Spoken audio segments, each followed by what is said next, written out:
During World War II, many people suffered tremendously, especially Jews. 1933, Nazis come to power in Germany.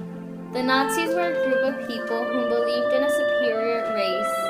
The Nazis were led by a man named Adolf Hitler. Hitler had the idea of a perfect race in which Jews were inferior. Jews were put into concentration camps in which they were put to work. Many Jews feared these camps, for they were put in death camps or experimental trials. We were lucky to have met a survivor. Betty Cohen is one of the few survivors of a sterilization experimental trial. Here's her story. Was your family religious?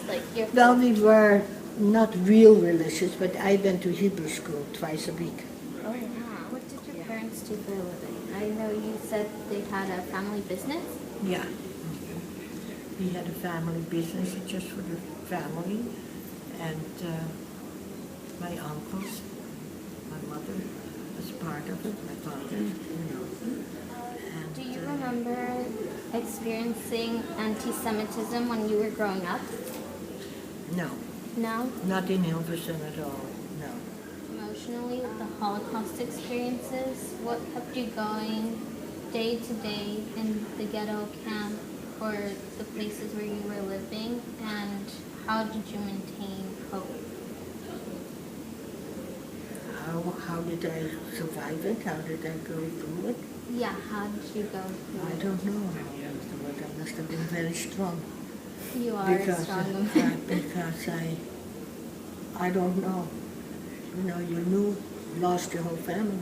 Lost my family, my parents, my brothers. And some of my own aunt and uncles, cousins. But I had a lot back. I had a lot of support when I came back. And my best girlfriend, my cousin, came back from Switzerland. She went to Switzerland with her husband. And so when I came back, but of course my husband was terrible, we couldn't. For him it was horrible, he had nobody. So we lived that, through him I lived that too. But was this before the war you're talking about? No, after. It's kind of just... After the war we had to live and do what you could as much. I go to sleep every night. I don't go to sleep at night before I say my prayer and talk to my family. Like my father did to the boys, I do to the whole family. To my aunt and uncle, my parents, of course, my brother, my sister. Every night I don't go to sleep before I say, talk to them. And it helps, I guess. To me it feels good. It feels, and I'm telling them I'm coming, Listen, I'm 94. How much longer am I here? I'm coming to them.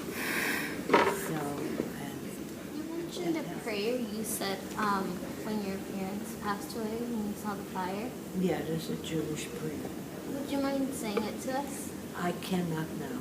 No. I cannot say it now. You cannot say it. It is Special? It's I cannot just say it. Yeah. How did the Holocaust influence your faith?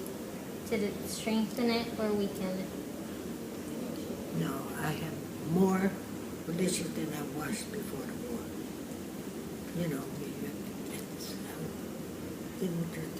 We as children, don't forget I was young at that time. Yeah. In 38 I was young.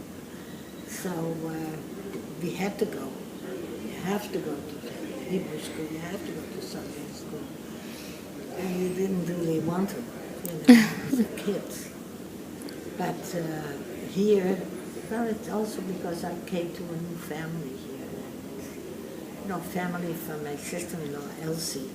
She had sons, and they have wives, and they have children. So right now we have a pretty big family. If we do this, the holidays, if we sometimes we together with 35, 40 people. And it's all family. So I come back here to a big family. Not mine, but it's also mine right now. Yeah. Did you ever return home, and how did you feel about it? Like to your original house? No, it's not there anymore. It's not there anymore. No. But He wants me to ask you, have you ever lost hope, and why? If you did. oh well, in the camp, of course, you do. You know, figure out that's it. How much longer it might take me, you know, when they count. Maybe, you know, it's always lucky that they didn't take me. So. And you do, you hear, you know, when I heard that Jerry died, killed himself against the wire, you know, then you say, you know, maybe Al wants to die too, you know, for sure you do once in a while. But you have to fight if you want to keep going, and we did. Like I said, we were the 8 together, and they always talked to each other. If one was down, then the other ones were a little up, and they talked. They give you a little bit more, you know, to keep going.